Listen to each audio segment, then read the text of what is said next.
Hi,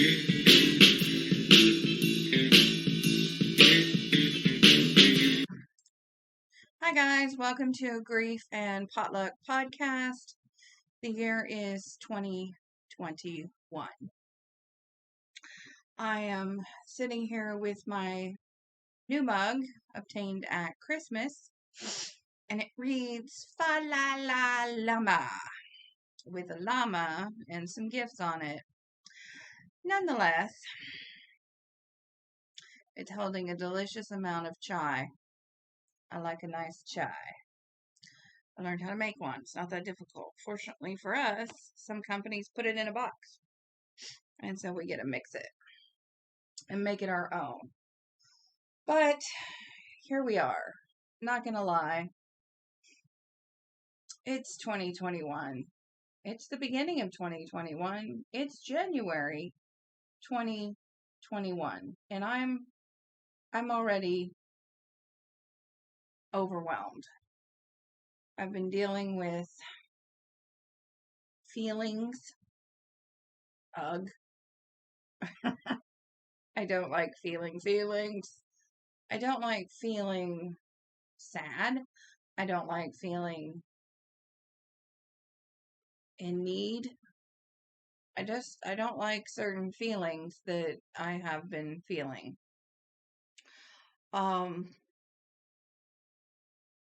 There are things that I haven't disclosed yet to this channel, but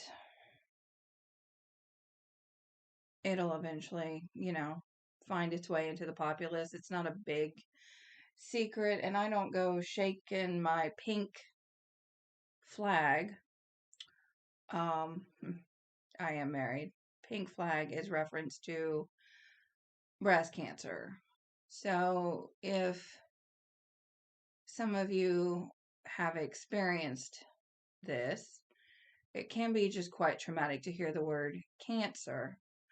And full disclosure, mine was a while back, and everything is fine currently. New tests, whatever, we'll tell as time goes on. But I'm saying this to share, I think that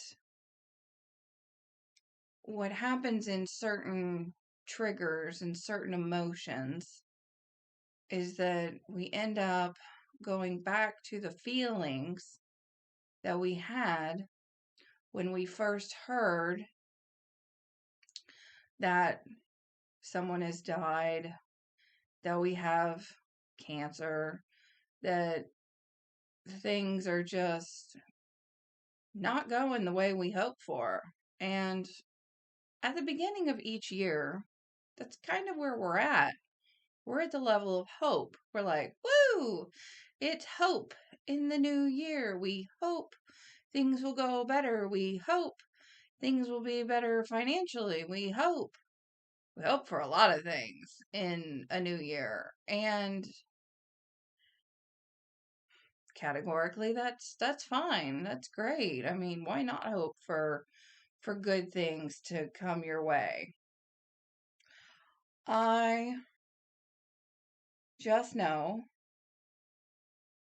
how I feel, and I can't explain it. So I had to deal with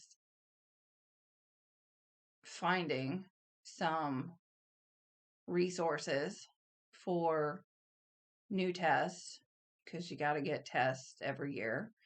If you're in a medical situation, you're aware of this. If you're in the cancer situation, you're aware of this. There's tests that you have to just get retaken and redo, and if they've cleaned it out, then you still have to go back and they have to look at where it was to make sure there is no more, that they got it all, that it didn't come back. It's just blah.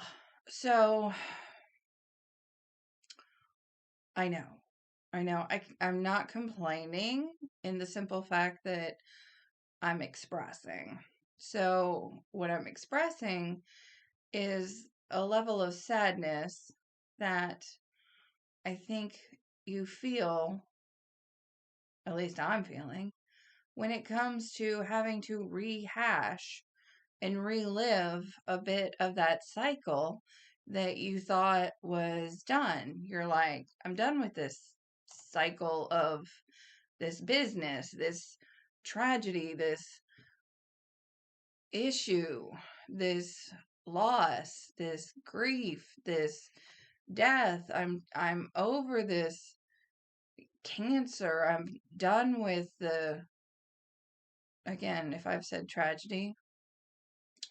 Um so it's just at some point you want to move past it. You want to go past the hurdles that are before you, and you've gotten past hurdles. You've jumped hurdles, you've jumped hoops, you've gone through fire, you've gone through the doors, you've practically fallen out windows just to get through the situation. And here it is that you're back into a moment that triggers those emotions that you ran through when you first got the news of whatever that circumstance was.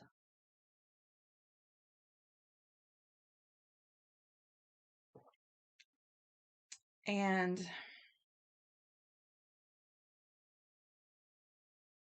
it weirdly brought me low. And yeah, we're only about 6 days into the new year. And I'm already, I don't know what I'm doing, but it's too much. Whatever it is, it's too much. So I got to figure it out. I got to figure out how to move past this feeling that has been reproduced again in my body. And I've been really really putting off this podcast. I know it's strange for me not to want to talk to a computer. Haha. Or hear my own voice. Oh, who doesn't love the sound of their own voice? Whew. Yeah. Anyways, I've been trying to think about things, about what to do in the new year, how to thrive in the new year, how to survive in the new year. And I know I'm probably not alone out there, as there are things happening right now that are scary and crazy and bizarre. So maybe I just want to say I sympathize. I understand. I mean, we don't all get every single thing in detail, but we're here. We're in it together. So that said, I hope to bring you some knowledge this year. I hope to bring knowledge so we can all learn something about the funerary circumstances that we might find ourselves in. This is Grief and Potluck Podcast, which is connected to the www.celebrationsoflifemagazine.com. Please check us out. Please like and subscribe. If you would like to see past issues, you can find them on the YouTube. There's lots of buttons to the YouTube, as that was the platform of choice at the time. Moving forward, who knows? But that's where we're at right now. My name is Ginger, and I am the Chief Creative Officer of said website.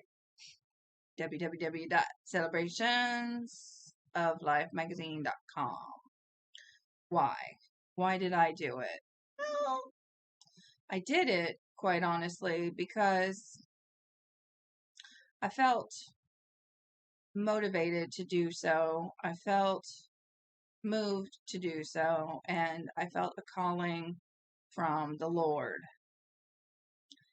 So if you're not religious and you don't understand that, then I'll try to explain better if you need me to in a comment below, but I will be brief. In my lifetime so far, there have been circumstances that have happened, and sometimes we feel led in certain directions, and sometimes we feel creatively led in certain directions. And I have creatively denied myself. I am a creative person. I like to create various things in the scope of acting, artwork, etc. I like to create events that make people happy. I like to create friendships that last for a long time. I like to create a comfortable environment. I like to create joy. Well, 2020 happened, and life happens in 2020, as it were. And therefore, in so happening, I ended up finding myself in a place that a lot of us did, unfortunately, not expect. So, due to the company I worked for, apparently it was inevitable because you just can't hop on a plane, travel overseas like you used to, at least in the time of the pandemic. But let's not get into all our feelings about this silly pandemic and what our true feelings are about wearing a face mask. I digress. But what happened was I floundered. In March, I just kind of assumed I'll take a mini vacation. What else am I going to do? I'm sat. I got nowhere to go and no paycheck coming in. April was more March, what I just said. And then May and June happened, and I was thinking, and I was thinking, and I was thinking, and I was thinking. And then something occurred within a family dynamic that I did not expect, that quite frankly shocked me. I won't say scared me. Shocked. Shocked is the better word. It was a bit trippy and surreal. There's another S word. I just needed another one. That was it. So, in so circumstantial found, in the circumstance that I found myself in, speak English. I try. I try.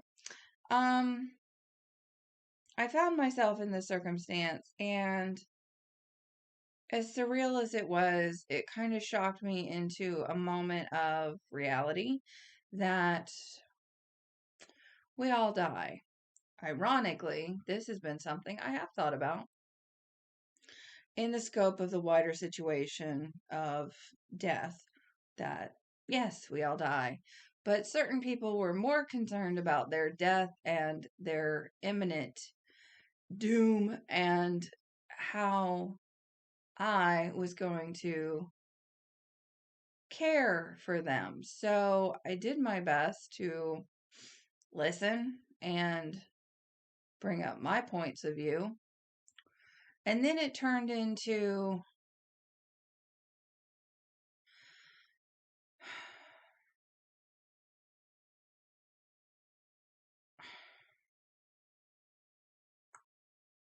I guess the best way to say it was I felt like people were coming at me. And so when I turned around and asked the inevitable questions, ironically, I got silence. Yeah, I got crickets. I can't make a cricket noise. No, moving on. Um and there's probably a cricket noise outside that I just can't record for the distance of through the window. So yeah, I was a little shocked. You kind of get told things and then you're like, okay, well, if I'm gonna help in any way, these are my questions. Hmm. Not a peep was heard. So I had to figure things out for myself. And realizing this was a trend in my life, I was like, well, hey, I'm pretty well suited to figure things out, aren't I? So here I go. I start doing just that. And therefore, I created the website www.celebrationsoflifemagazine.com. So I found myself interested instead of just putting a body in the ground for the basics of that moroseness of what happens when you die, to wondering about all things funerary, and therefore that involved a lot.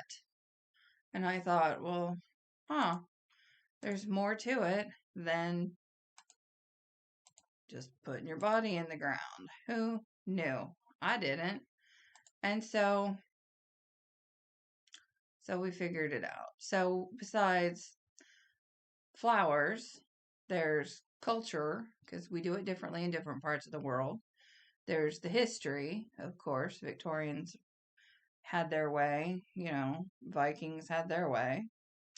There's fashion, there's food, and if you're in the South, you know about the potlucks.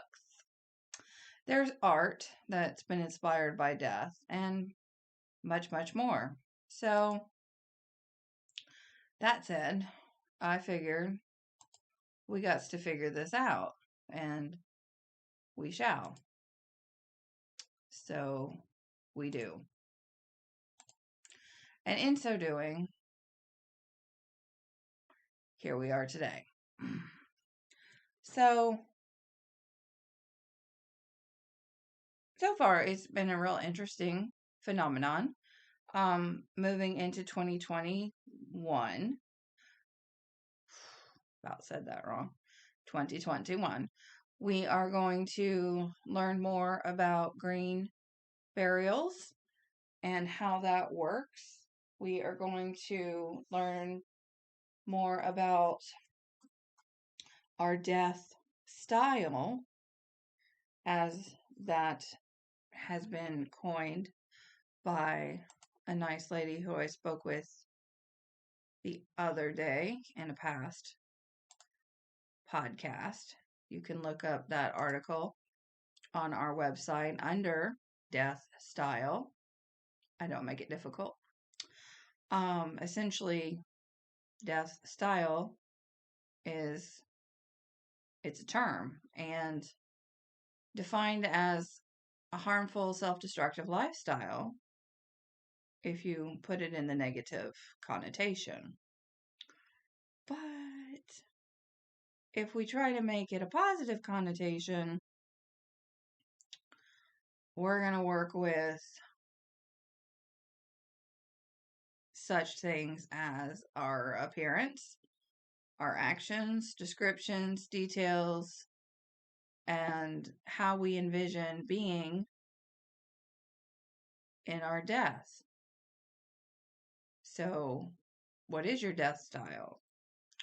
I recommend you read that article and we'll move forward together with Amy Charbonneau, as she explores that along with her death coaching, as that is part of what she does. And we're going to explore more this year with Tavana Givens, who has been gracious in giving us some articles. She also has a podcast called She Is Still Standing, and you can find her at tavanagivens.com. That's tavanagivens.com. And she'll be giving us some articles again in February. And there is a link on the website under Grief and Potluck, which is what this podcast is called. And my little logo, Mrs. Pot. Not really sure if that one's going to stick. But sometimes people name their logos. I don't know. We'll see.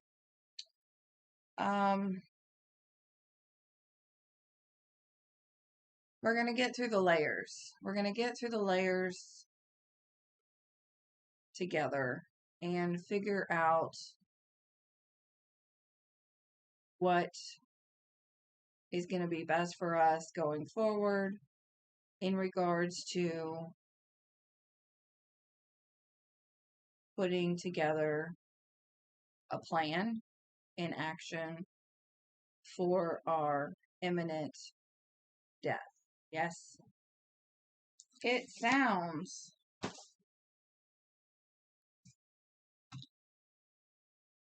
I know, fill in the blank.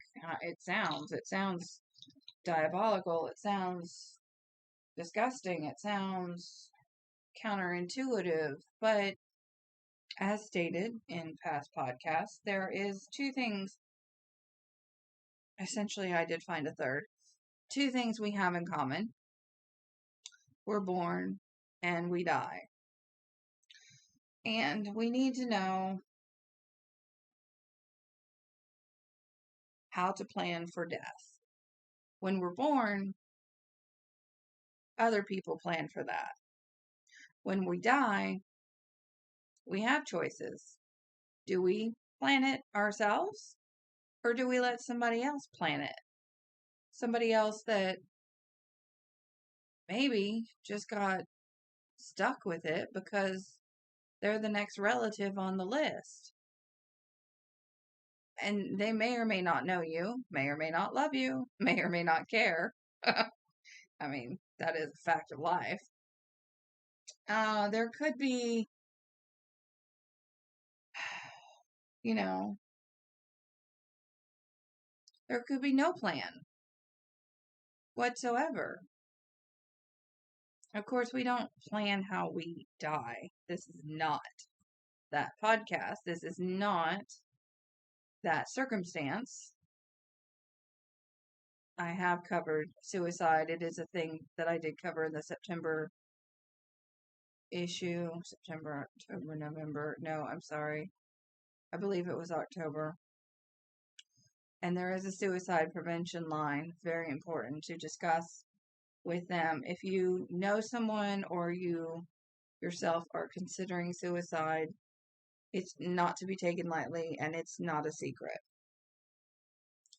But we need to plan, as our birth was imminent. Somebody had at least 9 months, give or take, maybe 3 to plan for us. Some people didn't know they were pregnant, so that's another story. But I digress. We're on funerals. So we need to plan. We need to know pretty much what to do, and I am going to go through those steps. I have a couple resources in front of me that I will recommend, and if you yourself don't have any finances to get these resources, I recommend going to the library and looking some stuff up. Basically, one is simply essential funeral planning kit by a gentleman known as Don, D-O-N, Cochrane, C-O-C-H-R-A-N-E. It's very basic. There is a disc. There is a glossary of terms, which is lovely. There are worksheets. There are concepts, which, again, we will go through a couple of those. And then if you happen to be one of those people that has multiple assets, multiple anything, I mean, houses, I almost said wives. Why would I say that? Well, in some cultures you might. But if you have multiple boats, if you have a business, if you have renters, if you own properties that rent out, if you got stuff, okay? You got lots of stuff. You don't just have a simple house and a simple garage and one car, etc. You have multiples of things. Well, a book for you is called Get It Together, and it is organizing your records so your family won't have to. And that said, if it's just you, because at some point it might just be me, then who's going to deal with my funeral? Who's going to deal with my stuff? Because that's the pages flipping in case it's a weird noise.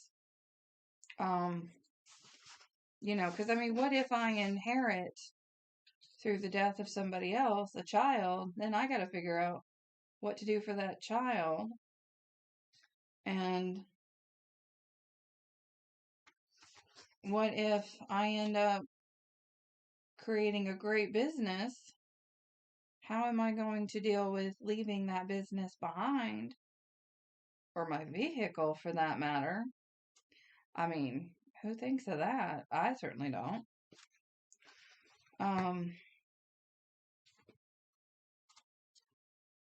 If you die under mysterious circumstances, your cell phone gets taken away, you're not getting that cell phone back. So the people who might be relying upon that cell phone to reach out to the people that you cared about, to reach out to anybody on your list, they don't have that cell phone now.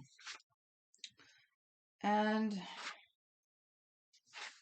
what if you have a pet? Then, I mean, who's going to take care of that pet if something were to happen to you? So it's not difficult things. There are things, and I mean, there's just lots of things. So nobody says you have to go be a minimalist now, but definitely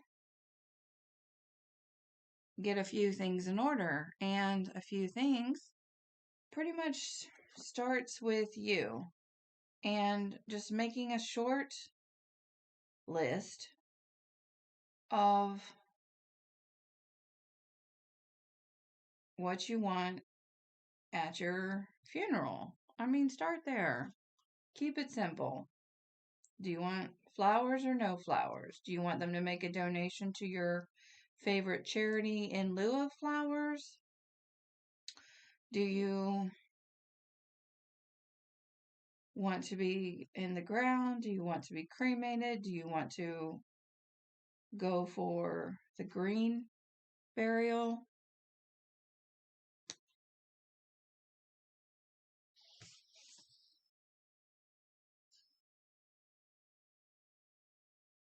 I mean, there's a few things to think about. I mean, Some people even write letters and leave them for certain persons.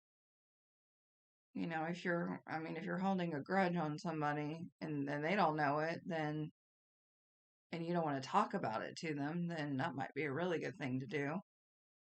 I think essentially, depending on where you live, a notarized copy of what your wishes are is good. Depending on, again, if you have a lot of assets, if you have property, if you have business, you might need a situation with a lawyer as you're trying to navigate some of the situations you might leave behind. And if you're a simple person and you don't have much and you have a pet, hopefully someone in your immediate circle can take on said pet and care for it if you pass away. So these are just a few things. But like I said, it's not just you're done and you're in the ground. There's more to it. A lot more to it, as I have discovered and continue to discover. So we'll get through the layers together. My name is Ginger. Thank you for joining us at the Grief and Potluck podcast for 2021. Have a blessed year, and hopefully together we'll get in a better mood. All right. Thanks so much for listening, and thank you for your time. Have a great day.